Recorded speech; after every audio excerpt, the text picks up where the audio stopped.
Hello, Voices of Wrestling listener. Dave Ryan here. Have you ever wondered to yourself how many hidden gems are hidden away inside the last years of World Championship Wrestling? Have you ever asked yourself how many tenuous gags can be made about the name Mike Enos? And have you ever thought about what it sounds like for two Irishmen to interpret a very chaotic company through its B show? The answers to all this and more are just a click away. Check out Days of Thunder every second Thursday on the Voices of Wrestling podcast network.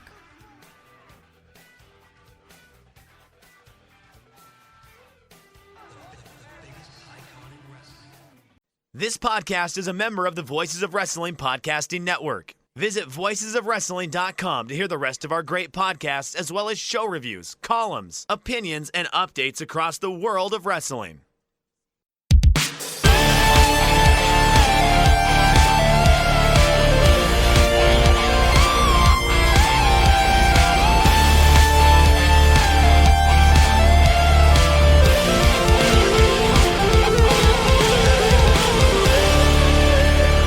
Welcome back to another episode of The Good, the Bad, and the Hungee here on the Voices of Wrestling podcasting network. I'm your host, Tyler Fornes, and with me, as always, Fred Moreland. How are you, sir? Doing well. How was the up north that you told me you were going to? It was not Moose Jaw. I went up to the North Shore, Lake Superior, and you know what? It was fun. We brought Cheddar, our Lab Pity Greyhound mix, to go hiking with us, and he had a good time. I think we figured out, because he's a rescue, so we don't know everything about him, but he didn't have the best start to life. And I think his former owner might have been a redheaded male, because he borked like very aggressively at two redheaded dudes. Everybody else he thought was cool as hell. So that was interesting. And Cheddar's hanging out with us right now as we're doing the show, and he got to watch World's End with me and WrestleDream. WrestleDream. You know what? My brain is so fried. It wasn't me this time.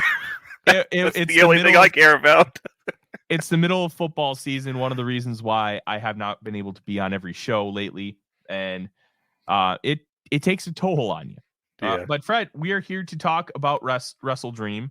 I almost said World's End again because that's how destroyed my brain capacity is. Oh, brother. Let's go, baby. This was arguably the greatest American pay-per-view in history. Really? Arguably. You could, yeah. If you have the conversation about it, you're not told you're an idiot. This is like, you actually have to think about it. It's on the, I would put it on the outer reaches of the convo, I think, but probably top five. Or at a borderline at best, because it's a top 5 AEW pay-per-view. Is it? I think it's top 10. I don't know if I'd put it top 5, but let me kind of give my general. Sure, yeah, go for it, and then I'll tell you wrong. Why don't you pull up the cage match rankings? I'm working on it. See where it is. Okay. Because one of the things here is one of the things that AEW pay-per-views have struggled with, even the great ones, is there's a down match. None of these matches were bad. The lowest match was 3.5 stars, and you could argue that it was a 4-star match. And everything was just really, really good. It peaked really high. It had a phenomenal show ending, and I think that might be why people are, and we'll get to that, why people might not love this pay-per-view as much as others. But it was unique. It had a lot of like thematic elements to really build up with the company, which, you know what? Maybe that doesn't matter so much as far as grading out singular pay-per-views, but I do think it matters within the context of the promotion. Yeah. I just thought that this was a tremendous show with great angles, continuity. They did not like, what was it? A couple pay-per-views ago, maybe it was All Out, where they had like 5 distraction or interference finishes. There was one on this show, just one. And I think stuff like that kind of helps separate it from other pay-per-views of the past. And what does Cage Match think about this? Where does it rank? Cage Match has it as the 17th best AEW pay-per-view of all time. Oh, Jesus Christ. Okay. Yeah, I thought it was really good, but I was very surprised when you said top 5 just because of how many great pay-per-views AEW's had. So, Yeah, I thought it was a really, really great show, but not like in the all-time conversation. I just think it's like a notch below. But yeah, it was really damn good. I think you're right about the main card. That it was a tremendously strong event. Let's see. Let me filter this over to just the papes. Yeah. So WrestleDream is 91st all time according to the cage match of all promotions. Maybe Right I need to go between. back and look at some things, but it also doesn't surprise me that it's as low as it is, even though I'm also surprised because the ending is a little controversial. It's not a Yeah. happy-go-lucky. It's not a, hey, this guy just won the title. It's divisive to end a show like that. But I also think it's a good thing. We'll get to that. But Fred, we have to go with the old Rich Craich question. Did you watch the pre-show? I did watch the pre-show. Now, I did miss the Anna Jay Harley Cameron match, which I'm currently trying to watch right now, but I keep getting distracted, so I'm not sure if I'll get it down this time through. But people were very down on that. I can't really comment on it, but I will say that the other matches on the pre-show were all good. One kind of pushes into, if you like AEW or this style of match, you should check it out. And the other two, I wouldn't particularly recommend like going out of your way for them, but I think they were good, they were fun, and I'll take that. So we opened with Brian Cage against Atlantis Jr., and this was pretty much exactly what you would imagine when you think of a match between Brian Cage and Atlantis Jr. I thought they worked pretty well together. I thought it was a good match. I think I went 3.5 on it. So if you are looking for some free wrestling, that's up on the YouTubes, and you can check that out for sure. But I liked it. Brian Cage beat Atlantis Jr. to take the Ring of Honor World Television Championship, which came. This match came I think last Friday, maybe it was, at Arena Mexico. They did an angle where Atlantis Jr. Was carted out after a kayfabe neck injury, and he showed up with his neck all taped up. I'm sure that'll be the kayfabe excuse for the loss, which, hey, nothing wrong with that. But I thought it was a fun match. I mean, Brian Cage is not like a Hall of Fame level worker, but I do think he's a very fun worker the vast majority of the time. He's not exactly going to give you a 5-star classic, but he's going to give you a fun 3.5 to 4-star match where he just does a bunch of cool stuff, and there's nothing wrong with that in my mind. So, and Atlantis Jr. looked pretty good. So, fun match. This was followed up by Harley Cameron, Anna Jay. Now that's sitting at a 4.55 on Cage Match, which for a big promotion women's wrestling match is pretty low. You don't really see, unless it's an outright disaster, you don't see much lower because people, try to be positive with the women's divisions, at least a large chunk of the voters. I will say that the finish to this match was an absolute botch. Anna Jay, I am watching it right now just to try to get it in.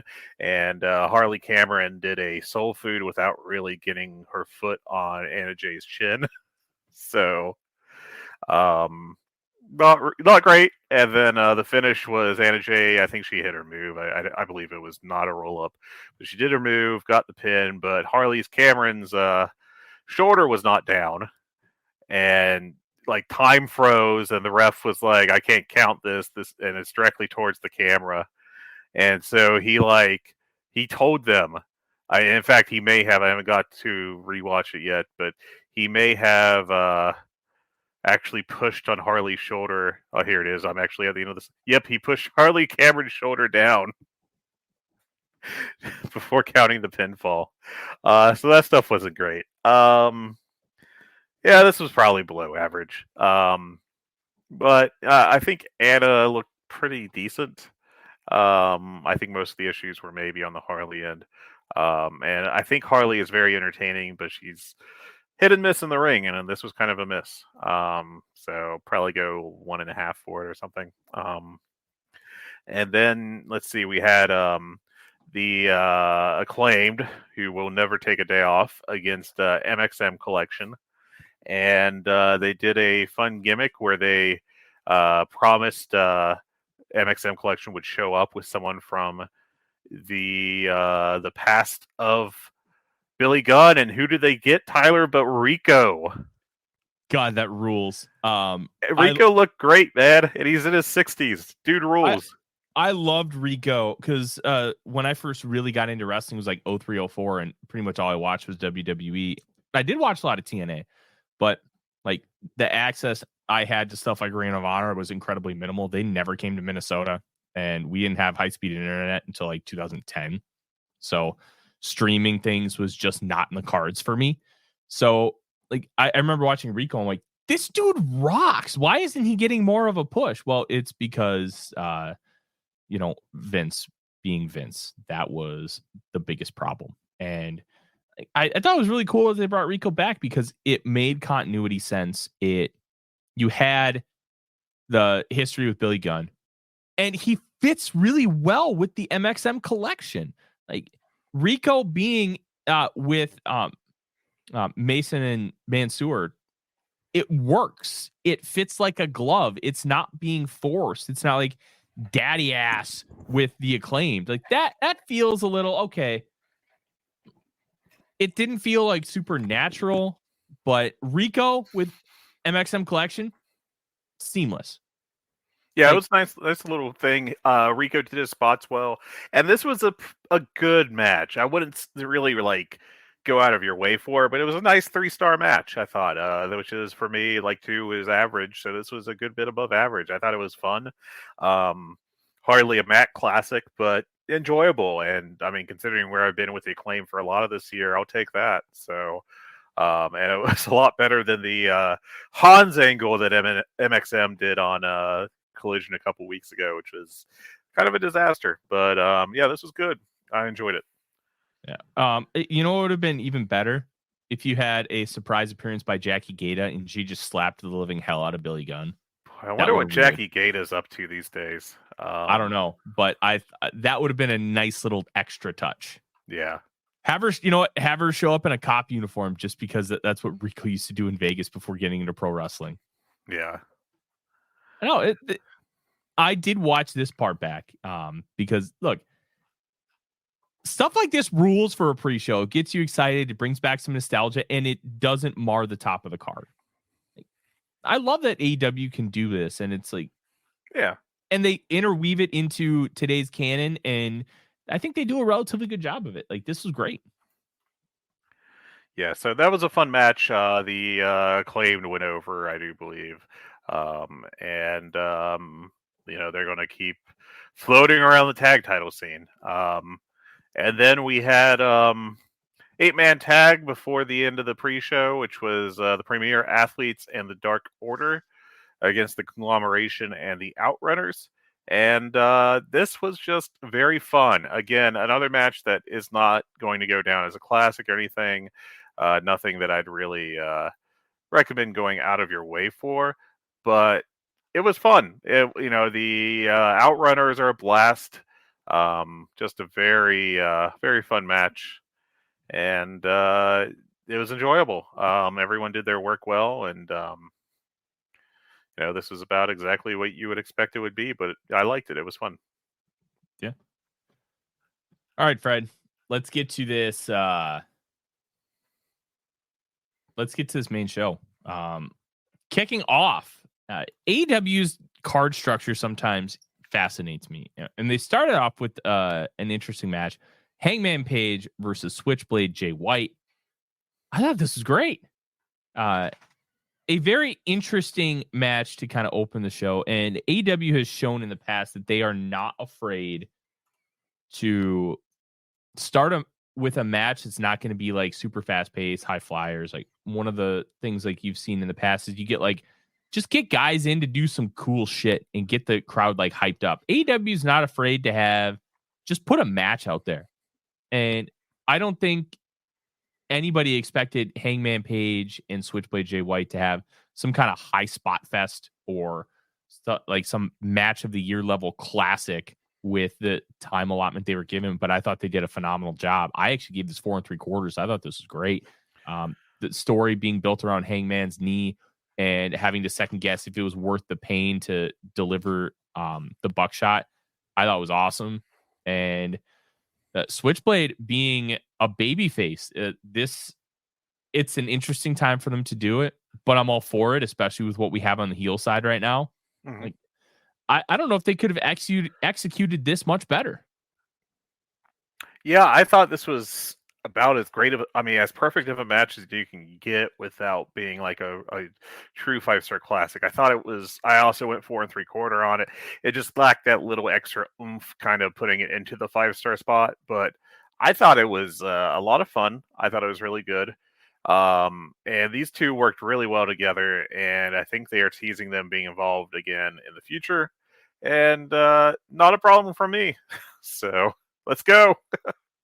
Yeah. There are some really nice sequences here with counters, as you expect from Jay White.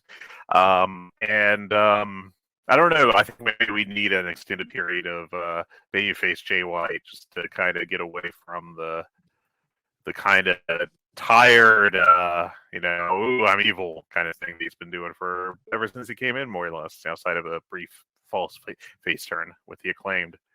Yeah, I thought this ruled. Yeah, this was great. I also don't think it matters really for Hangman Page to take a loss here. He is kind of in this weird headspace after the Swerve Strickland feud culminating, and he kind of took things too far. And I think this is all going to be a part of his retribution arc as Cheddar tries to pop up again, and he's all fired up about Hangman Page. But I don't think this hurts him in the slightest. I actually think it helps the way they went about and structured this match. Like if it's just a straight up loss, maybe not. But I think building it around the knee and him having to think twice about, hey, is it worth trying to get the kill shot on this guy because I have a hurt knee? And if it was Swerve, I don't think he thinks at all. He does it no problem.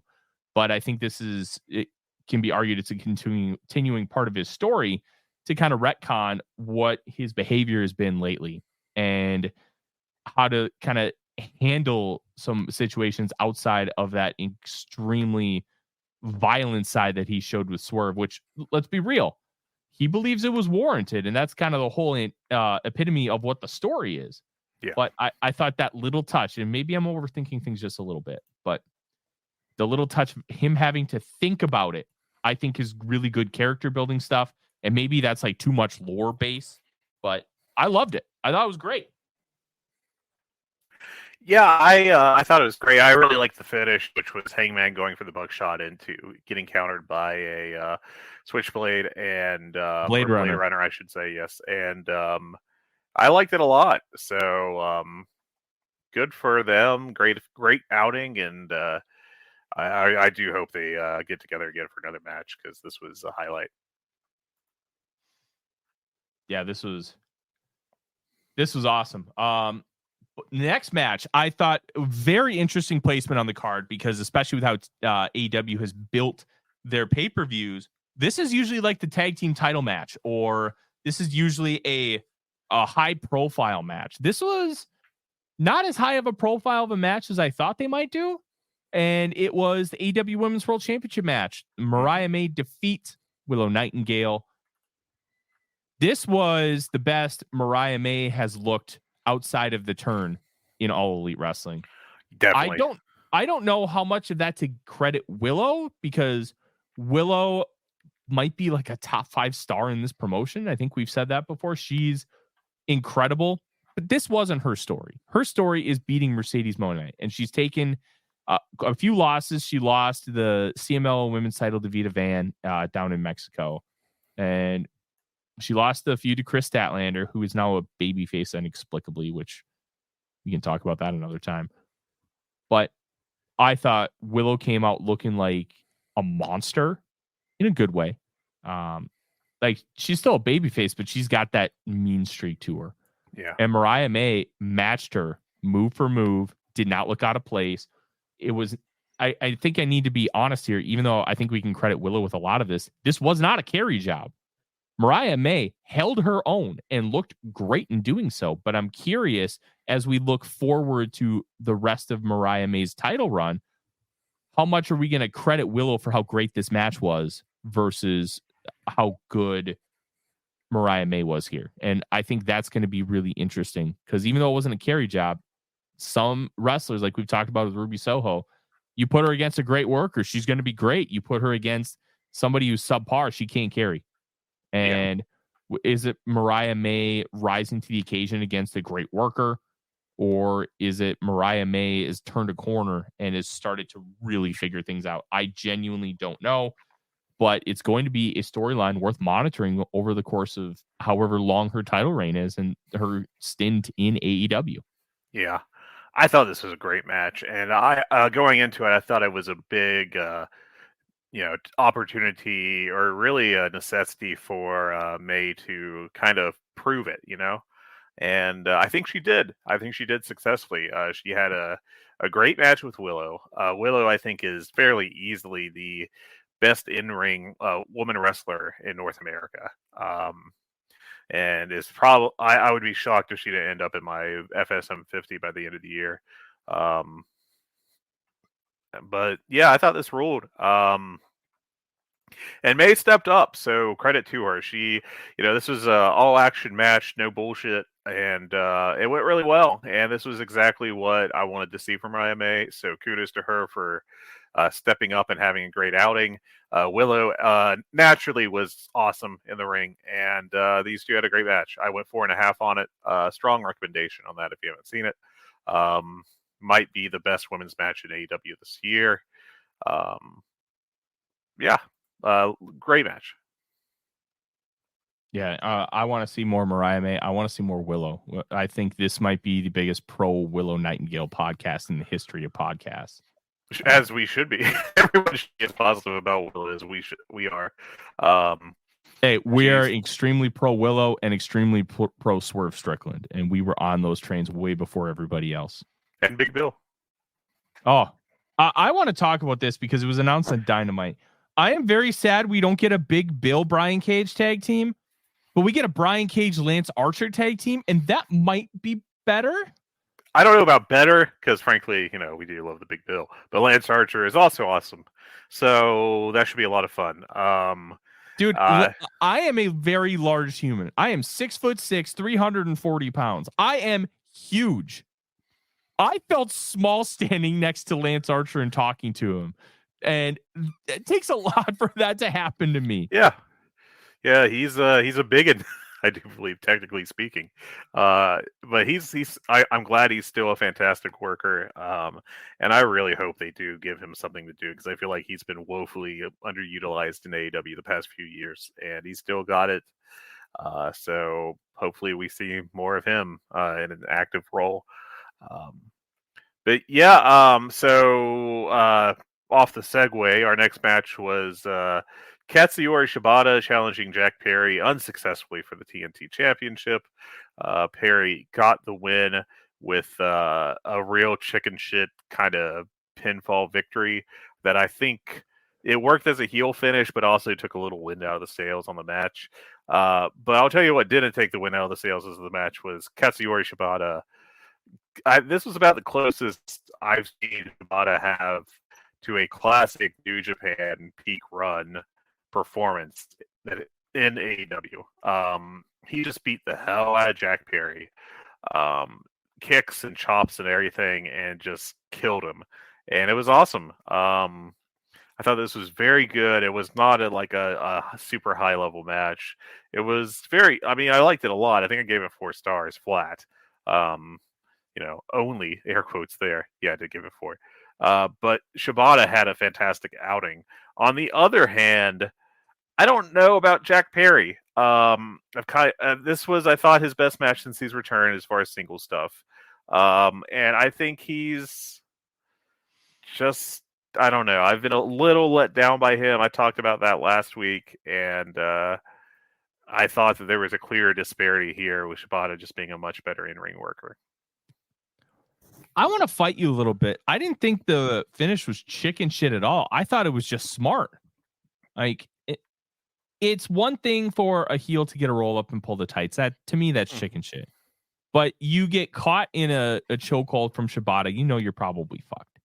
And instead, he uses that leverage to his advantage and gets the pin. I think that's smart and cunning, not chicken shit. Like maybe that's the wrong word to use, but I think it's a good heel finish. I don't think like it's a good babyface finish because babyface you want to valiantly fight out of it and like it's a smart finish. Like this is a finish that Darby would use, even though Darby is a white meat babyface, but it's also Darby, and the whole idea of Darby is he has to use his body as a projectile and be smart because he doesn't have all these other things that the rest of the roster does. He doesn't have elite athleticism. He doesn't have size or strength in really any capacity. He's got to use what he has. So I think that worked. But I also think that works really well for Jack Barry because he has some of those same size concerns. Like when he came into the company as Jungle Boy, he was like 155 soaking wet. Now he's maybe up to like 180. And he still doesn't look like this imposing figure. And I think against a guy like Shibata, when he's got the chokehold in, I thought it was a brilliant way to finish this match because it takes nothing away from Shibata. It's kind of like a surprise, like, oh crap, I'm getting pinned while I have this chokehold. There's really not a whole lot I can do here. Like I thought it worked great. This was the one match I did not have over 4. I gave it 3.5. I really liked the finish. I thought it worked well for what both characters are. And it continues to establish Jack Perry as this heel, but he's not a wuss. He's smart. He's conniving. Probably didn't use the right terminology there. I don't think it really got him over, I guess. I don't have a better way to put it. I think it felt kind of banana peely, I guess, is really what I'm trying to get to. But banana peely, I can understand, but to me, I actually think it worked really well because of how you're trying to establish Perry as a heel, and it wasn't like it felt earned and smart rather than fluky. Yeah, and I kind of like that direction with Perry as a character. Yeah. But then we got a great, I guess I'm going to refer to this as one angle in the aftermath of this match. So Perry attacked Shibata after the match, and then Daniel Garcia ran in, went to face with Perry, and Perry ran off. And then MJF came down, stared down Garcia. This was MJF's big return from a couple months off. Mm-hmm. And then Perry came in, attacked Garcia from behind, which led MJF to more of a beatdown on Garcia.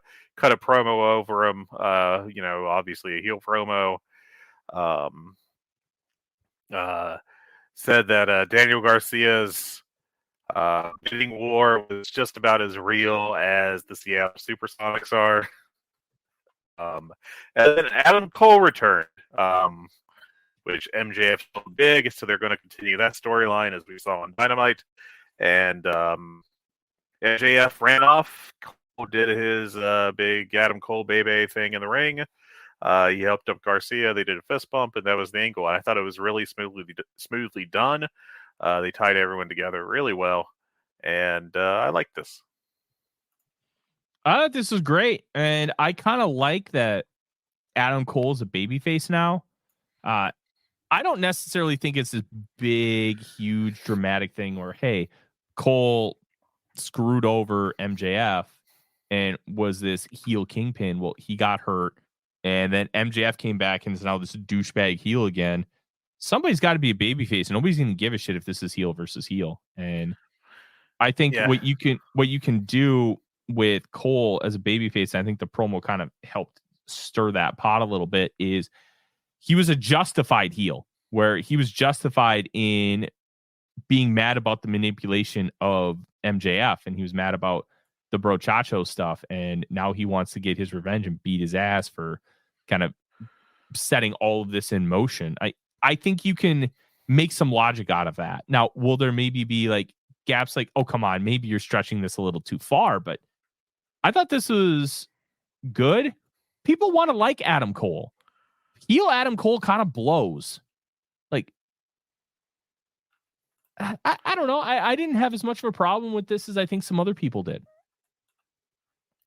Yeah, I like this. Now, I will say that we don't want to talk very much about the Brochacho storyline and all that. I think it's for the best if we just collectively agree that never happened. That said, I think that this is the right way to handle it. You got to retcon it some, because really what we got was stinky. The initial storyline, it was really bad. We don't want to go back to that. So this is a circumstance where what we got here is better than the alternative, and it's a logical thing to have them continue to hate each other. And since MJF's a heel, it would make sense to bring back Adam Cole as a babyface to oppose him. I think this is a more reasonable way of handling their situation, and I think that you should have these two like this. That you should have Cole as the babyface coming back, and MJF as the piece of shit heel. And it's fair to play off of the old storyline that we had before injuries and all that, but I think reasonably it is for the best if we just do not go back down that path and have these two recreate like all the flaws of what they were doing last year. So yeah, just get the end goal, get a dog collar match or something, blow this thing off, and let's move on with these two. I think because of how long it's taken to get here, I think you can honestly kind of do that match at any time. I don't think you need to have this long standing feud with these guys. I think you can have the blow off relatively soon. Maybe that comes at like World's End, because I think that's in Long Island again, which they are going way too often to that New York area. Like, I think they burned out the territory, but that's a whole nother discussion. And I think it's good. Like, they're not going back to Arthur Ashe for Grand Slam next year. That's going to be in Dallas, Texas. Like, you got to stop going to that area. I don't know, but like, it doesn't matter if you're hot, but AEW ain't. No, they're still selling good amount for the pay-per-views. Yeah. In fact, let me check WrestleTix while I'm thinking of it. I forgot to grab that before we started. But yeah, this was a good crowd. This is a crowd that was really into everything on this show. So it was great, I thought, for what they were doing. And let's see. Latest on WrestleDream from WrestleTix is they had 7,628 tickets distributed, which is perfectly solid. We've talked about this before. It's not the pay-per-views that are the problem. It is the week-to-week television, and that is concerning. And you just have to really worry that that's not something that's going to happen, or going to get worse or extend to their other business metrics, because they got they obviously have the new TV deal locked up, and that should be safe for a few years. And any kind of idea that they're going to die anytime soon is obviously ridiculous, but they probably would like to get their TV ratings up in the next couple of years, or at least keep them as strong as possible so that they can possibly get even more money. And it's this is the big question with them right now. But we're kind of covering this great show, so let's get back to that. Yeah, let's absolutely get back to the show. And the next match, holy fucking shit. International title match. Will Ospreay versus Ricochet versus Konosuke Takeshita. This is the best three-way match I have seen since 04 and 05 when we got the absolute wonderful matches of AJ Styles, Christopher Daniels, and Samoa Joe. And one of my all-time favorite matches, maybe not traditionally great, but Chris Benoit winning the title over Triple H and Shawn Michaels. That's one of my favorite matches. It's from my formative years as a wrestling fan. I love that match, and I watch it at least once a year. This was way better than both of those. This was guys beating the piss out of each other. It wasn't tropey like a lot of three-way matches. It actually felt like everybody was kind of in the match. No, they didn't like everybody wasn't in the ring all at once, but you had Ospreay and Ricochet doing their little dance, and Takeshi's like, "Now, fuck you," and just clotheslines them both and be like, ha, ha, ha, ha. I love that. Yeah. And then the finish was brilliant too. Like, I'm not going to go move for move. They did some fucking crazy ass shit. It was awesome. But the package pile driver or the Baster driver, I think that's the specific name, I think through so. the table to eliminate Ricochet. And then you have the finish with Don Callis pulling the referee, which I think was perfect. And then Kyle Fletcher coming in using the screwdriver on the back of Ospreay's head, and that gets the finish. And then Fletcher hits the Tiger Driver 91 on Ospreay. This is fucking great. Like, I did not go 5. I went 4 3/4 plus. But Coward. Man, if you went 5, I wouldn't. Like, I don't blame you. This was phenomenal. I went 5 1/4. I thought this was fantastic. Going to be one of my top 10 matches of the year. Just a really amazing performance by all three. I'm glad Takeshita won. Hopefully that means that we're going to get Takeshita pushed as a real featured guy. I'd like that to be the case because he is phenomenal. And just comes off as a star. So, but this match so many fantastic sequences, so many fantastic moves. If you told me that you thought these were 3 of the 10 best wrestlers in the world today, I couldn't really call you dumb by any stretch. I just thought they had a fantastic outing, and I thought it was really good. I love this match. I mean, I just loved it. I liked the turn. I thought it made perfect sense for the story they've been telling. I thought that Callis was a great shit heel, and I thought Kyle Fletcher's turn was really well done. So I liked a whole lot about this. So an absolute must-see match. One of the match of the year contenders, I think, on this year, and gotta check it out if you haven't yet. I do think it's funny that Jimmy Jacobs leaves the company right before WrestleDream, and it comes out that he didn't believe in Konosuke Takeshita and didn't believe in a Takeshita push. And then right after Jacobs leaves, Takeshita wins the fucking international title. I find that very funny. Yeah, I doubt it's like that direct of a connection, but it is a funny thing to see happen, given that report.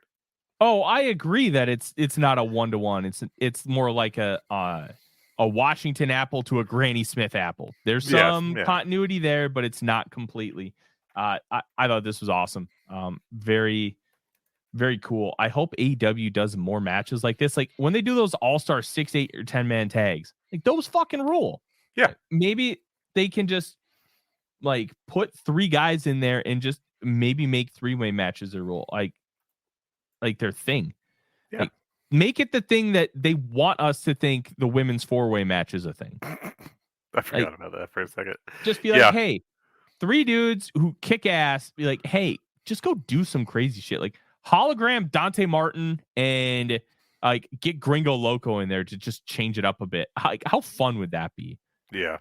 Like, just do that kind of stuff. Like, those would be great pre-show matches, by the way. Like, I thought this was awesome. This absolutely ruled. And the turn was great. Fletcher, he's only 25 years old, but he's going to be a major factor for this company moving forward. I think they're going to be building Grand Slam Brisbane. or is it Melbourne? I can't remember which Australia city it's in. I'm not sure offhand. But they're going to be, he's going to be the centerpiece of that show. And I think he's going to beat Will Ospreay at that show for the first time. I think that's going to be what they're building toward. I can't wait. But I'm excited to wait because there's a lot more cool stuff to talk about on the show. One of those right after this, Jerry Lynn is backstage with Orange Cassidy, like hyping him up that you are the guy. I thought that was interesting. Yes. But it makes sense once you get to the end of the show because they're starting to set up a list of baby faces for Jon Moxley to beat.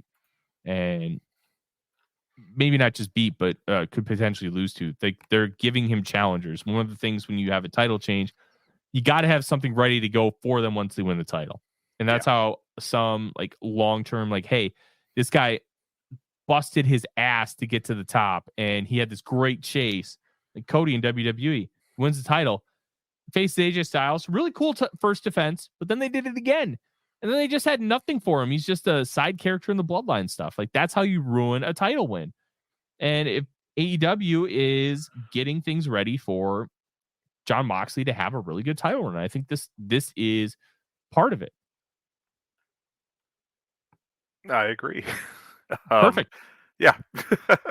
Now, right after this, we had a segment on a pay-per-view, which is very weird and not necessarily what this crowd wanted. Un-AEW-like, but I thought it worked. It worked really well. Yeah. Swerve Strickland goes out there with Prince Nana. MVP comes out with Shelton Benjamin, and they try to get him to come over. He talks about the faults of Prince Nana, but then he says, well, without him, I don't have the AEW world title. He's family. I don't turn my back on family. And then Shelton Benjamin gets in his face and be like, we weren't asking. We were telling you. Mm-hmm. And then you get a pull apart. I think they discuss this really well on the reaction show on the Voices of Wrestling flagship Patreon, where talking about how black wrestlers really looked up to Shelton Benjamin and how much of an influence he has. And I don't think we necessarily give him enough credit for that, because I think in a company that really, unless you were a Fatu or Fatu adjacent, you really weren't paid much attention to in WWE. And he really started to break out, but then that fateful super kick from Shawn Michaels kind of ruined his push in his career. But he was having some great matches regularly when he was the Intercontinental Champion with the T-Bone, and he was great. I also have a soft spot for him because he was a heavyweight wrestler at the University of Minnesota, baby. And I think it's really cool that they're kind of using Shelton Benjamin in a really nice way. You don't need to push him, but having him here, I think, is really cool and really important. And I thought this ruled. MVP just as a talker, that I don't know what it is, such but a great promo. Him with the suit and the walking stick just makes him look like a badass. I love he's it. A total star, 100%. And they did shout out MVP's match with Swerve and Defy, and that got a humongous pop out of the crowd because obviously Defy is based big in Defy presence. Yeah, I thought this was awesome. They're gonna keep continuing this. We're getting Swerve versus Shelton Benjamin in like 1 or 2 weeks. I can't remember when they announced it because they finally started announcing things for Dynamite. Oh my god! Oh, it was great. Jesus, finally. It was great. It's ridiculous to wait this long, and they've been struggling all year, man, and they just were finally like, oh, maybe we could see if announcing things ahead of time will help. Cool. Finally. Good Lord. 4.5-star segment. Yeah, great segment. I really enjoyed it. Really good stuff. I am looking forward to this feud, even though Shelton had a good match on Dynamite, but I'm not exactly pepped up on Shelton in the ring right now, just because I've seen what he does, and same with Lashley when he apparently comes in. We're still expecting that. I've seen what he does too, but it's going to be the storyline that really drives this, and we'll see if they can deliver a good one or not. And you know what? It helps that WWE fans think they did not do the Hurt Business properly. Yeah. So there's a lot of meat left on the bone. This isn't some WWE retread. This is trying to take something that looked really cool and promising and delivering on it. And I think we're going to get to that with Jon Moxley, because I have developed a take after spending some time in the VOW Slack that I think works really well. I can't say that I was the brainchild behind it, but we'll get there. I mean, you could and just steal that Valor. No, I won't do that. Next up, 2 out of 3 falls. Hologram versus LFI's The Beast Mortos. This is awesome. Yeah, this was really fun. You could tell that the crowd wasn't really understanding of Hologram yet, mainly just because of the lack of exposure. Not a ton of people watch Collision, and then all of a sudden they started getting into the match and they were reacting after things were happening, meaning that like the reaction, like when Kenny Omega lifts somebody up for the One Wing Angel, there's reaction right away because they know exactly what's going to come. They know exactly what's happening. They didn't really know that with these guys, and I thought that was kind of nice. You could see how things were growing and things were developing. Like, I thought this was great. 4.25 plus. I did really think that Beast Mortos is so good as a base, and everybody has talked to that ad nauseum, but that helped really well here. Hologram almost botched a Poison Rana, but saved it. Yeah. Just really, really good stuff. Hologram did take a fall, but best 2 out of 3 falls, I don't think that matters too much. And Hologram's a pet project to Tony Khan, so we'll see. We'll see kind of how this develops, but I thought this was great. Yeah, I thought this was a blast. I think I went 4 on it. Wasn't really like a match of the year contender or anything, but I thought it was a lot of fun, really well worked. 3 and 3/4 actually, and I enjoyed it. Yeah. Not a whole lot to say about the match, but you know what? It was good. Go watch it if you haven't. Next up, Fred, this match. Oh, I loved this match. Darby Allin versus House of Black's Brody King. I have a comp for Brody King. Brody King was every like 6-year-old in the late 80s, early 90s that got a Hulk Hogan wrestling buddy, and that's what Darby Allin was in this match. Yeah. Like, he was just throwing him around like a wrestling buddy. It was great. And I was live in the building for their coffin match at Quake at the Lake in Minneapolis, the special Dynamite, which had Jon Moxley versus Lionheart on it for the AEW title. I thought this was great. They beat the ever-living shit out of each other, and Darby ends up getting the win, which is important for what happens later in the show. But Brody didn't look out of place at all. He came arguably across as the bigger star to me than Darby, which is weird because Darby's from Washington. Yeah, he's the hometown guy for sure. God, Brody King rules, man. He does.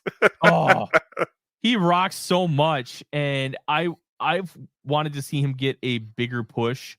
But I hope this is it. I hope this is setting that up, because to just kind of tease it again would break my heart here.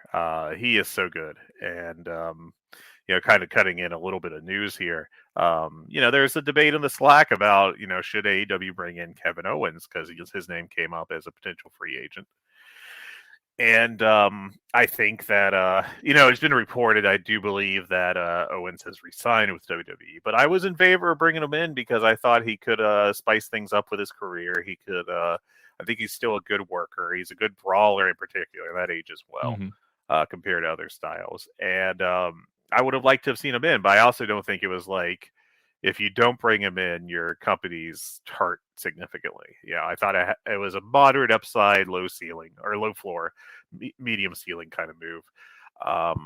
But I would, and the pushback I got was that they could just use Brody King instead, as a guy that they could push in that spot. I would argue, hey, you can push 2 guys. But yeah, I'd love to see Brody King featured more, and I hope that he gets a big spot soon. I hope he's no longer just treated as the muscle for the House of Black. I think he's really shown that he's more than that, and it'd be nice to see him used as more than that. So, yeah, in regards to Owens, I was indifferent. I thought he could have had a really good run and done a lot of cool things with AEW, especially with this history with guys like the Bucks. Yeah. But I also I wasn't going to lose sleep over not getting him because I the do thing think. Oh, go ahead. I'm sorry. I do think there's something to offer, but I also don't think it's like a big deal if he doesn't come. Like, I think it would have been awesome if he comes over with Sami Zayn and they revive Steen Erico and have them just make a tag title run, and then eventually they have a real blood feud, not like what they had in WWE. But I think there's stuff to offer. But you know what? There's so much talent on this roster right now. You don't need to bring him in. You don't have to. You don't even it's not. You're not losing anything really by not bringing him in. It's fine. Yeah, exactly. So it'll be fine. I would have been excited, particularly by him having more freedom, like being able to do more or less whatever he wanted in AEW to a certain extent. I think versus WWE's very kind of structured format when it comes to interviews, generally speaking. I'm sure that he is given more leeway than most, but still, I think he would have been given even more leeway. And I think he's a fantastic promo. So that was what I was really hoping for. But hey, can't win them all. Yeah. And you know what? I can live without it. Yeah, it's fine. But yeah, this Brody match, Brody Darby was really good. I went 4 1/4, and Darby won, but Brody looked like a monster throughout. So that was really well done. Yep. Next up, AEW World Tag Team title match. The Young Bucks defeat Private Party. They set this up to try and make Private Party look really good and look over. The video with Amazing Red, who trained them up in New York, was awesome. And Private Party, here's the thing. You've done so little with Private Party over the course of the last 5 years, basically since they had that awesome match with the Bucks in that tag team tournament to crown the first champions. Nobody gives a shit about Private Party. Yeah, nobody does. They should have tried to push them more. They didn't heat them up enough. You know, they tried to do it a month, and what they really needed was 3 or 6 months of getting over. So, but they didn't have them win matches every single week on Collision. Yeah, or just like every other week. You know, even just so we don't kind of burn it out. You know, but still, it's I do feel bad for Private Party because Mark Quinn has been hurt a lot. And that's really hindered anything you could have possibly done with them. And they tried to keep Isaiah Cassidy involved with the Matt Hardy stuff. But that ended up not really being a great thing because, well, it was Matt Hardy.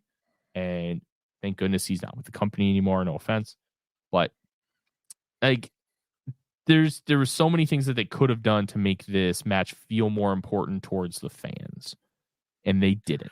No, this was a failure in terms of that. Now, match quality, I thought it was pretty good. Yeah, I went 3 3/4. It doesn't suck by any stretch. It was solid, but I expect a higher level of big match from the Bucks. I don't think it was really that Private Party is too not good enough to get there or anything. I thought the crowd didn't believe in them, and that hurt the match. I thought this was the coldest match on the entire show, at least the main show, and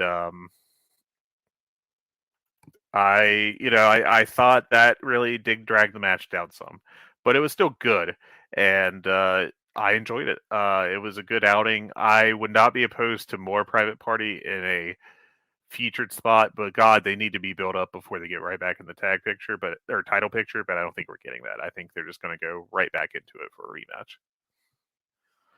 Yeah, I think they are, but I also don't think that's necessarily the worst thing because they just had that title match. Because they had the title match, they were close. They did hit the gin and juice. Isaiah Cassidy was really good as a babyface at the end of that match, fighting valiantly, kicking out of the EVP trigger, and needing two TK drivers in order to get the pin. I thought he was really good at the end of that match. I thought, you know what? I get it. They're not where the Acclaimed was a couple years ago, where that all-out match in 2022 was an all-timer. Yeah. They should have won that night. They should have called it in the middle of the ring and be like, no, this crowd wants this. We need to make the switch now, even if it wasn't like that kind of feeling. It No, not at wasn't. all. It wasn't there, and I wish we would have gotten. I wish we would have gotten something a little closer to that, because then I think that could have been really special. Yeah, and I don't know. I mean, I think the Bucks have frustrated a lot of people this year. I still think they've had a really good in-ring year. I think both them and FTR. It's not like they both disappeared at points and everything, but I think both have put on really good matches consistently through the year, and I think that's kind of getting overlooked with those guys. But I also think that the Bucks this year and some of last have also dipped into like looking a little checked out, or just not performing at the level you're used to. And I think this was kind of an example of that. I'm not putting the blame on them. I'm not putting the blame on Private Party. I think it's actually really more of a booking issue, a booking shortcoming. And I think that hopefully they address that and do better, with, I guess, phase 2. We'll get to Dynamite here shortly. But yeah, kind of frustrating, but good match, really, when it get down to it. Yeah, I think that's a really good way to kind of phrase that. We need more from the Bucks. Let's just be real. Semi-main event. Interesting slotting for this one. Mark Briscoe defeats the Learning Tree's Chris Jericho. I liked this a lot. This was Mark Briscoe defending the honor of Jay, who Chris Jericho, obviously being the brilliant heel that he is, that just kept invoking his name. And backstage that was okay. Oh yeah. There's no way. Look, Chris Jericho is whatever flaws he does have, and he has some. I think he would not just like go into business for himself and start, start bringing up Jay's name the way he did, without clearing it. I thought this was great. It was extremely hard hitting. Briscoe beat the piss out of Jericho and then hits the J Driller to finish it off. I thought this was great. You had a little bit of interference with the Learning Tree and the conglomeration coming in, but I thought it was awesome. Like 4 stars. I enjoyed this a lot. I think either 3 3/4 or 3 3/4 is what I gave it. Yeah, it was very good. Yeah, just great stuff. Interesting placement though is the semi-main. Yeah, I thought both it and the Bucks match would be earlier in the card. I actually thought the Bucks would open or be second, and I thought Jericho's match would be around 4. So it is interesting these two were so late, but yeah. Really interesting card placement on some of these. I would have thought Hangman Page and Jay White would have been that semi-main spot. But I also think that having this and then going into what was the main event, I actually do think it worked really well. And the main event, Jon Moxley does defeat Bryan Danielson for the AEW World Championship by choking him out with the bully choke. I loved this. I gave the match 4.5 stars. I gave the post-match 10. I thought it was great. I love this gimmick, and I can't take credit for it. Kevin Hare, the Voice of Wrestling Slack. Go check out the Wrestling 101, where they've been putting together like the ultimate guide of each kind of match. They've been doing a tremendous job with it. It's highlighted on on voicesofwrestling.com. He said that the Jon Moxley stuff is what people wanted Bray Wyatt to do. And I think that that's a perfect description. And it's not spooky. He's obviously leading like a cult style leader in the way he's talking and presenting himself. Mm-hmm. And I thought the little promo in the back of the truck on Dynamite was perfect. Like a perfect description. The Wheeler Yuta turn was that way as well. You could just tell he didn't want to do it, but he felt he had no choice and he had to listen to this guy who was otherwise going to kill him. Yeah. And he chokes out Bryan Danielson with the bag. God, I love everything about this. It's just Claudio and Pac are just ass kickers. Marina Shafir, this might be the greatest usage of her in the history of anything. I hope she She's does not phenomenal. wrestle a match. I hope she is just the ass kicker for the BCC. I hope she doesn't even bother with the women's division. Just kills dudes, when every opportunity she gets. Mm-hmm. Yeah, she just beats ass. She wears tight clothing because she's in phenomenal shape. Yes. And she just has this look on her face like, I'm going to kill you. And then she did it a bunch. It's great. Yeah. It's fucking great. This was a really good match. I went 4.5 on it. We're going to put air quotes around the retirement of Ryan Danielson here, and we'll get back to that in a little bit. But I want to talk about the BCC angle. I thought it was phenomenal. And when this show is over, I had convinced myself that they had potentially set up something akin to the early days of the NWO, when it truly felt like that they would just destroy, like they just were unchecked force that would destroy everything in front of them, and was very revolutionary in that way. And I this is kind of on me. I had hoped that they would use this opportunity, and I guess they did a little bit to an extent, but hopefully they'll emphasize it more going forward, that they would use this opportunity to kind of freshen up Dynamite, because with Dynamite, they've very much fallen into a kind of a rut with how they present the show. I think there's, obviously you got matches, and then you do the interviews in the one spot backstage. It feels like you have a guy go to the announce table about once a show as a guest, maybe every other show, and it's those are fine basics. But what I've always loved about the early days of Dynamite is, you would use the entire arena, it felt like. You had the angle where Cody punched through the glass pane of the door of the box suite to get after Jericho on one of the very early episodes. You had Moxley's debut was on Dynamite, was and also the pay-per-view, but especially the Dynamite, was he did a run on Omega and brawled with him halfway across the arena and then put him through a glass table. You don't need the glass. That's not the part of 42 here. Though I realized I just referenced two angles that use glass heavily. I did a little bit of that by using the whatever that entry unloading area was, with the angle with the Dark Order and Top Flight. But I'd like to see more, because one of my all-time favorite segments is the infamous NWO beatdown of a bunch of people that had Kevin Nash just lawn darting Rey Mysterio into a trailer backstage back in '96 or whatever it was. And I mean, that was a fantastic and crazy bump, but also like it was just the dynamism of it. And I really hope that AEW is able to capture that, and that they can use that to freshen up and liven up their show some. And hopefully they do. I don't think they did quite enough of that on Dynamite this week, and we'll get to that shortly. But yeah, I think there's a real chance that this could turn into a big angle if they handle it correctly. They did some very good things on Dynamite.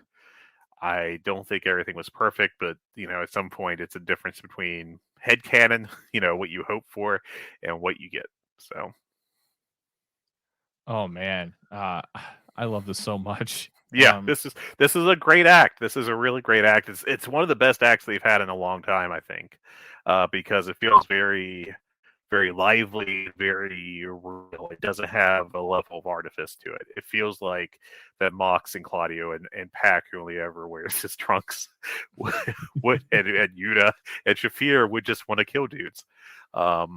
As some kind of twisted version of like Fight Club or whatever, I guess. So it was cool. It was really cool to see.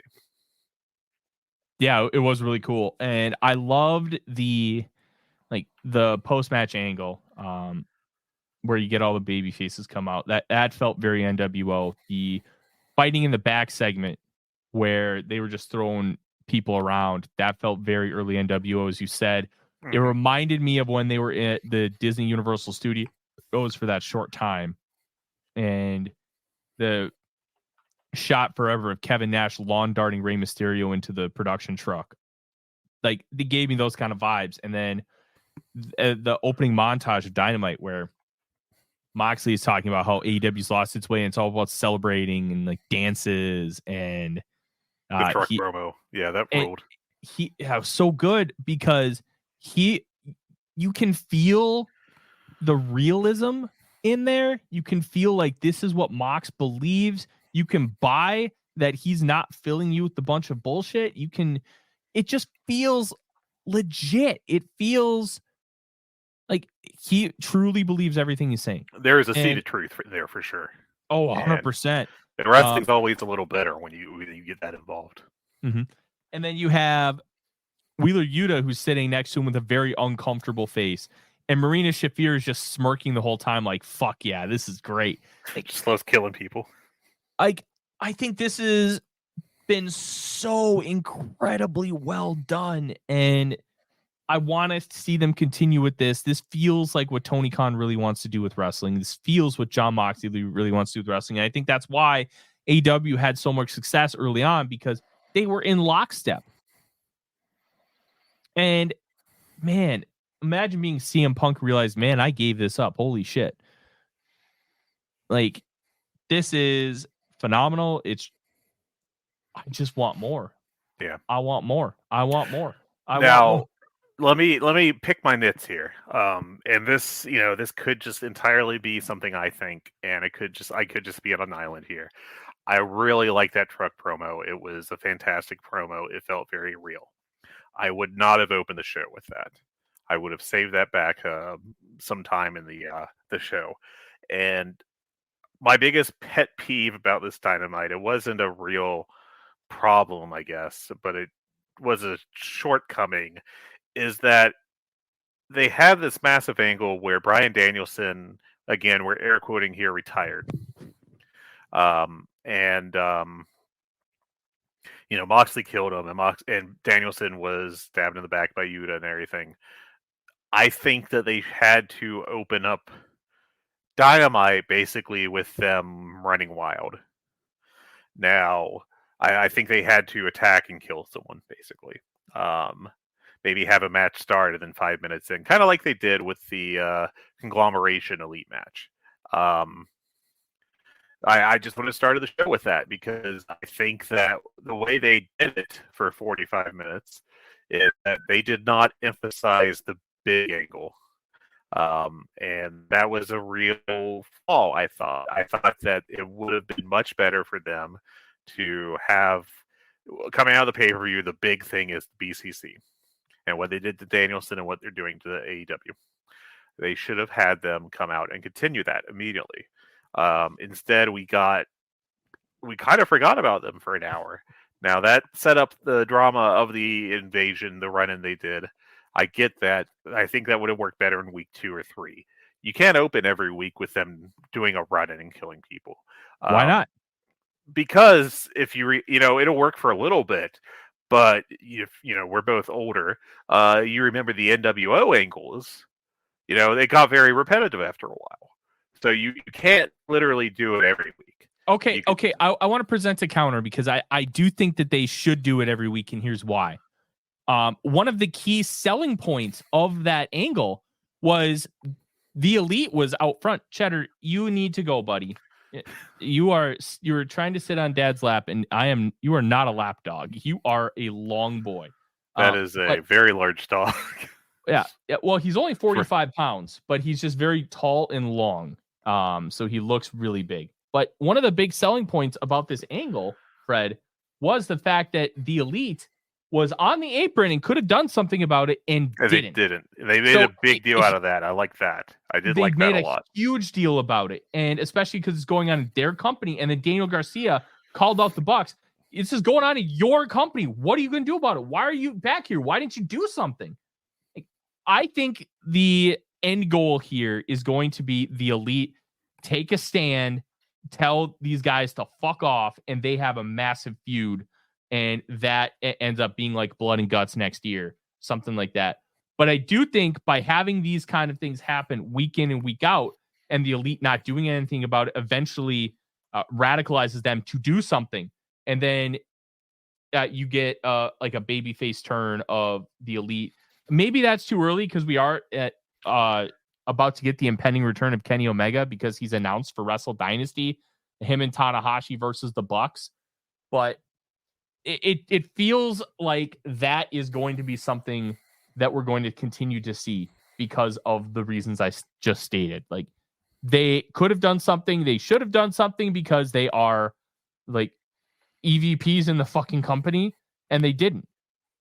I think this will continue until they end up doing something. That's my theory. I think that's going to be a big part of the angle. Two things that I think. One, they can't be the ones to stop it. I think that they have to fail, but they still come together. Two, I'm not convinced that it's going to be Okada as part of the babyface turn. I'm kind of iffy on if he'll be involved. I do think that what they should do is they should have the Bucks in particular declare that they're going to try to stop the BCC eventually, and then Jack Perry stabs them in the back, or abandons them, or does something super heelish. Not because he's joining with BCC, but just because he's a big scumbag, and they should emphasize that. But there's a lot they can do with it. It's a really fun angle that you can play with, and there's so many cool scenarios that you can come up with. I think that, just a couple ideas I've had, and this is fully fantasy booking, so sorry. But I do think it'd be cool if after like a couple months of not being involved, like Brody King just comes in and gives them a hell of a fight. I think you could definitely set someone apart, kind of like Sting. Not literally like hanging out on the rafters, not doing anything for a while, but you could have someone, and I think it might be Darby, be the guy kind of positioned as the person who, after 6 or 12 months, is the person that defeats Jon Moxley and is the one to kind of fight back and stop the BCC. I think that'd be a great way to establish a major babyface, and I think Darby's the right age for that and is the right guy for it. I think you could do like an underneath feud with someone on the come up, possibly, or just a mid-carder looking for something to do to specifically call out Wheeler Yuta for the way he betrayed Bryan Danielson. That's a hook you could use. I just think there's a lot of dangling storylines to play with here. They did a great job of incorporating the Elite. I thought that was really good, how they gave them an angle into this and made them a key player without directly involving them yet. But on the other hand, and I do think it's cool that they have Dark Order and Top Flight saying they're going to fight back, but they got to get killed. They got to be murdered dead by BCC pretty fucking quickly, just because they aren't high level guys. So and Evil Uno in particular is great at if you remember him getting squashed by Jon Moxley a year ago or whenever that was, in that very bloody match. I thought that was a great performance, and I think that'll be another great way to use Evil Uno again. Look, the Dark Order is great for stuff like this because they've been around since pretty much day one of the company. And having guys like that who, let's be real, they become fan favorites since the passing of Brody Lee, and they can be like stewards of the company, and it doesn't matter that they get absolutely destroyed. No, I think that's absolutely fine in that spot. I think that's a great idea. I'm just so intrigued by all this, and I just hope that they take the best of what the NWO was and what could have been with the Wyatt family stuff and not screw it up. Yeah, because of who's involved here. Because the end of this is going to be Bryan Danielson putting Jon Moxley's head on a stake. That is the end goal of this. How long that will take? Do you think so? Because I honestly thought, obviously we'll get Danielson back at some point for revenge. I actually thought that the end point would not be that so much as using it to establish a new top guy, a new top babyface. I think that's more of the midpoint. I think you do that. Yeah, that's fair. Okay. Because I think that this is going to last for a long time, and there's going to be different arcs with this thing. Yeah. Where I think Darby Allin's going to win the title from Jon Moxley. I do too. Yeah. But I think this ends like there's a lot of different things you can do here. And I think it's going to last. I got you now. Yeah. So after the title is lost and BCC is still around as a major force, we'll have Danielson come back and try to get revenge. What's really interesting, and I want to talk about this, is Moxley disregarding the AEW title without disrespecting it. I thought it was tremendous. They put it in a bag. They beat the piss out of everybody and they left. He didn't trash it. He didn't throw it down. He's like, okay, I won this. Cool. Now let's do what we really came here to do. I thought it was that was a cool perfect. aspect. I thought it really suited the Jon Moxley character. I thought it suited what this angle is. I loved it. I'm so fired up about what this is going to be, Fred. I want more. Yes. The only thing I don't want is Shane McMahon coming in. Oh God, no. I had a buddy who I shared the video of the promo, and I'm like, I love everything about this. And he's like, can't wait for Shane McMahon to come in and bankroll the whole thing. I'm like, geez. no. Oh God, please Never. no. Like the Michael Scott from The Office gif where he's just screaming that Yeah. Toby is back. No, keep him away from this. You know what? If you want to bring in Shane McMahon, fine. Keep him away from this. Shooter Please, Shane. for the love of God, Tony, do not let Shane McMahon be involved in this. Oh, we did get confirmation from Meltzer a couple weeks ago that McMahon is not in the plans for what this storyline is, which thank God. Yeah, it'd be such a fake way of doing it, of having like, oh, but we have to have someone bankrolling it for some reason. Like, that doesn't make any sense. Now, I'm not completely heels in the dirt. No way should Shane McMahon ever appear on AEW TV. I don't know what he brings to the table because he can't work and is really not a great promo. It ain't 2002, y'all. AEW Underground, let's go. God. We ain't exactly talking about the heart business here in terms of misused I almost WWE ideas. Oh boy. But like, this is absolutely the wrong idea here to try to make it a Shane McMahon is actually the secret mastermind using his lockbox to fund the BCC. Good Lord, no. Sorry, I was popping myself basically. Now, before we get to Dynamite, a couple news notes that I do want to drop real quick. We did mention Jimmy Jacobs being gone, and like I said, I don't think we're really going to see much of a change in AEW directive. I think that, or creative, I should say. I think what we're going to get is, maybe a little less of his influence. But there's reports that he barely had anything to do with creative. He was too busy being like an assistant to Tony Khan. No, how true is that? I don't know. You never really know. I do want to caution AEW fans to not accidentally or on purpose turn Tony Khan into Vince McMahon, in the sense that it's Vince that has the good ideas. It's just everyone that's around him is bad. The flaws of AEW over the past year, 2 years, very much fall at the feet of Tony Khan.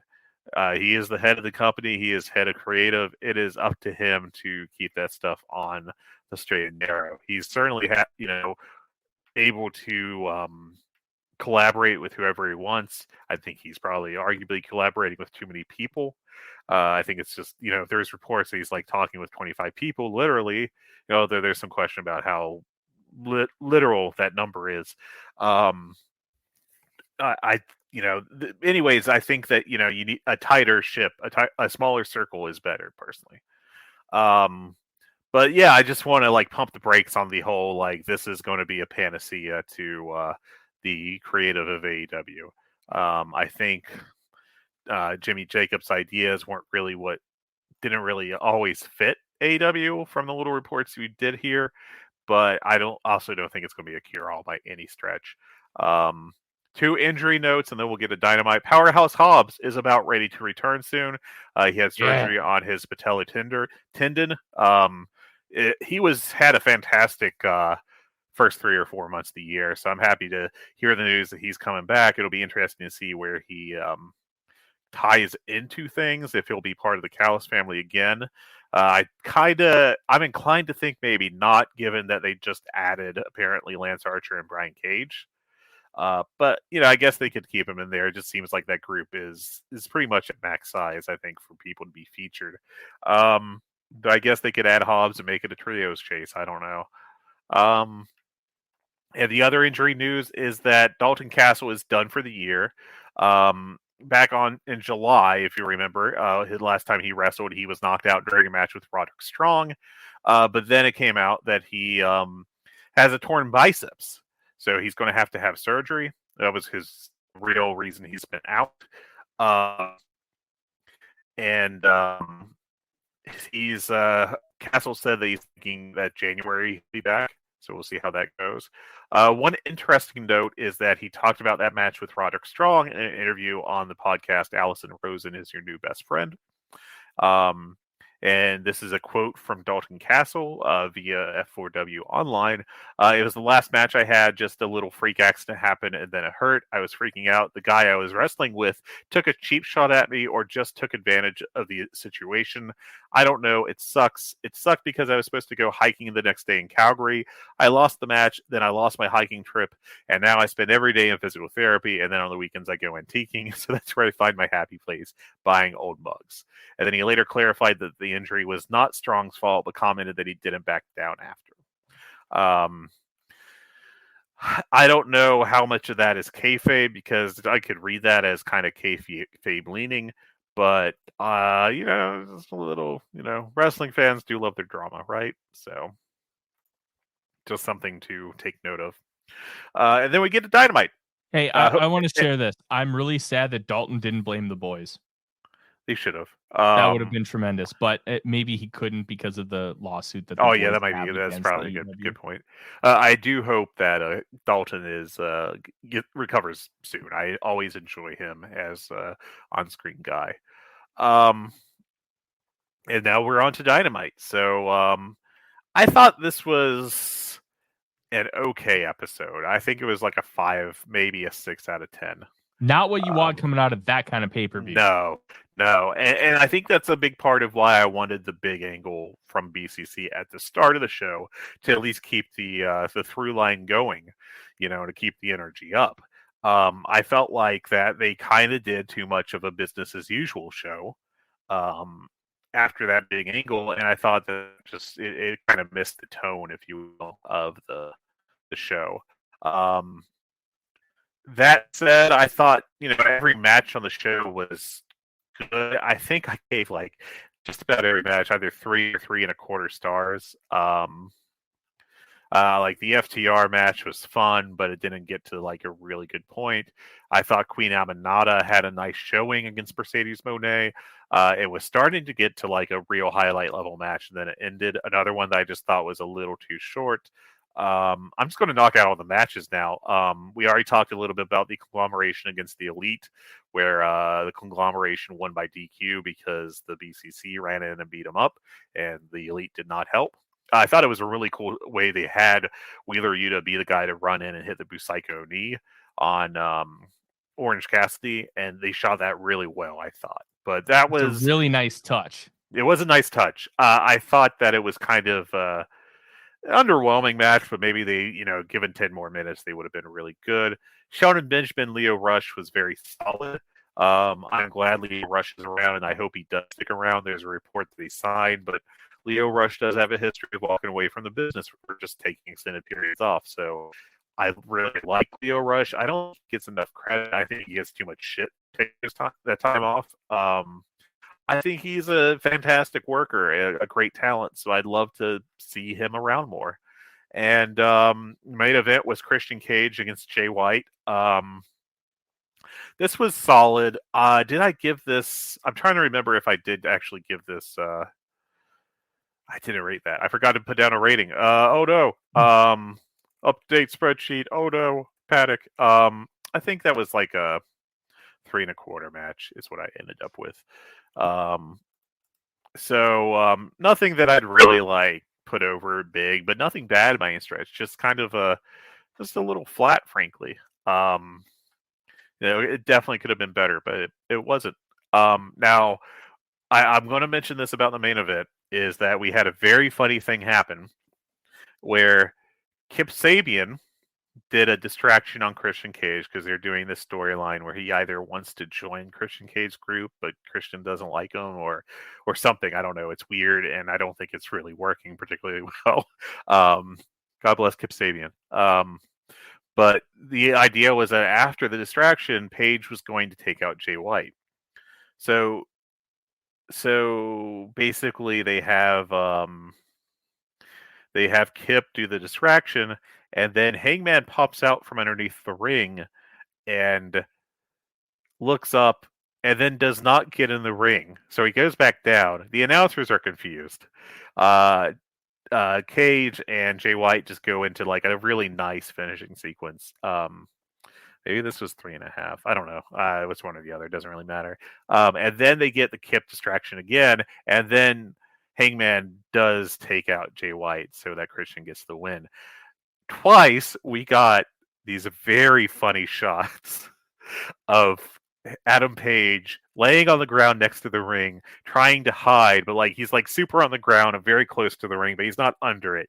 And he's just got these crazy looks on his face. And both are going to be fantastic reaction shots. But kind of a funny botch. I don't know whose fault it was, Kip or Page, or no one's. It's hard to say, but it was a funny moment. Not intentionally funny, but funny all the same.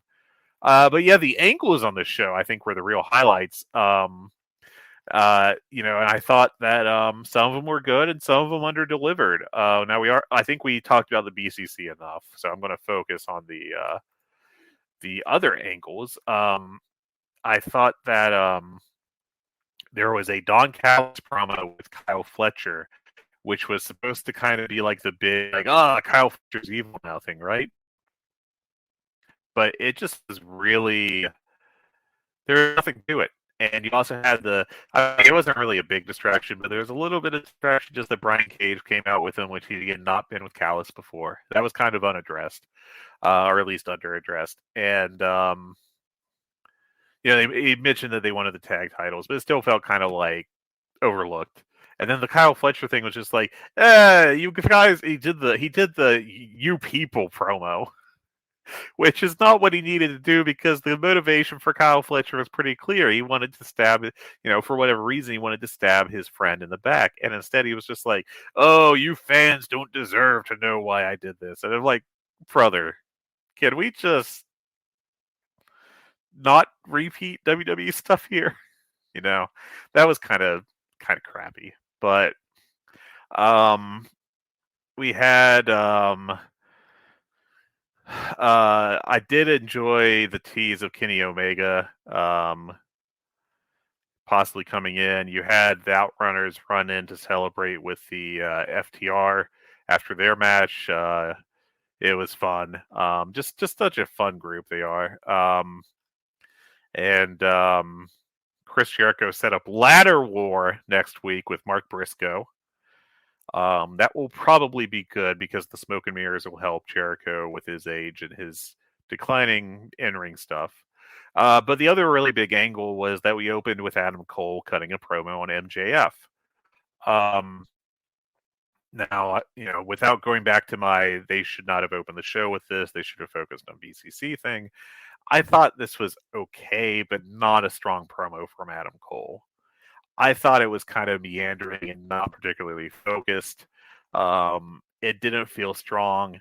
And then you had MJF do his I'm in a fancy room brooding thing on a pre-tape and talked about how he was smarter than Cole, and it wasn't his fault. And it was like kind of stuff we've seen before. And then Cole says that he'll find him and beat him up. It was fine. I didn't think it was particularly a home run. There's better stuff in these two, both, I think. And we had the Acclaim promise to get some championships. Then MVP tries to recruit them. They turn him down. So Caster did take the card. I don't know. And the other angle is that Stokely, Private Party challenged the Bucks again. Bucks put him over, but said that they were not ready for a championship match. I got a little confused here, but I think at the end they basically said that Stokely came in and teased that Zay was going to be positioned for a single star, and that they should have taken his help, and they would have been champions if they had. And it came up one way or another that if Private Party fails to win, that it could end up being that Private Party will put their team on the line against the Young Bucks, and if they fail to beat them, they would no longer exist as a tag team. I think that if I was Mark Quinn, I'd really hope that they didn't do that that they did a breakup, because I don't know what his future in the company would be as a solo guy. Isaiah Cassidy, I think, has some potential, but I don't really know if he'd like come out to be like a top of the card guy. But that's kind of my recap of Dynamite. Anything you want to add? I know I just went San Jose Steamroller on you, but Hey, shout out San Jose State, who that was a Dave Meltzer joke, but I had Sure. money on -1 this past weekend, and they lost to Colorado State, which is an atrocious football team. But no, I think you encapsulated it well. I kind of gave my thoughts on Dynamite, like the big picture ones, throughout the course of our review of WrestleDream. I almost said World's End again. That you can tell.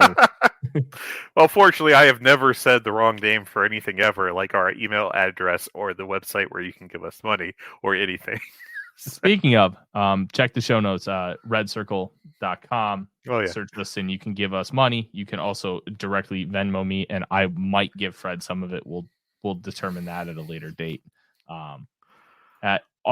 Anyways, thank you guys so much for listening. Give us a 5-star review on whatever podcast app you listen on, and give us some money. Fred needs new shoes. How would I get new shoes if you don't give me the money? One note that I do want to share before we go. One more news thing I forgot to mention earlier.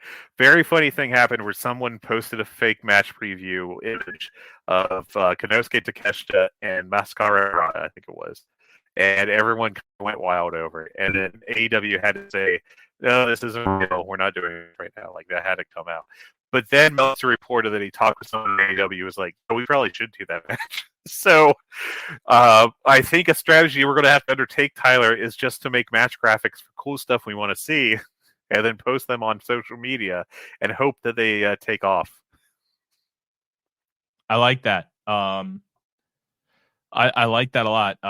Give me a Big Bill versus Marco Stunt match graphic, please. Yeah, I would be okay with that. Marco Stunt I'm perfectly happy with Marco Stunt showing up like once every 3 months just to get killed. I did enjoy him coming back for that Jack Perry match. I wouldn't be opposed to him being around more often. That was phenomenal, and it had a lot of story interweaved in it, which you're not going to get with a lot of squash matches. Just do more shit like that. That's cool. Yeah.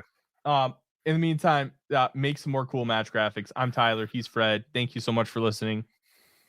Have a great night. Take care, everyone.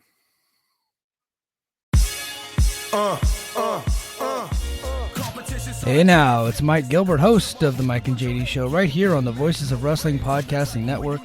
Join JD by God Oliva and myself every Thursday night live on the Voices of Wrestling YouTube channel at 11:30 p.m. Eastern Standard Time, as we stay up all night discussing all the hottest stories in professional wrestling. You can also check us out right here on the Voices of Wrestling podcasting feed, or you can subscribe to the Mike and JD Show feed. Now, enjoy the show.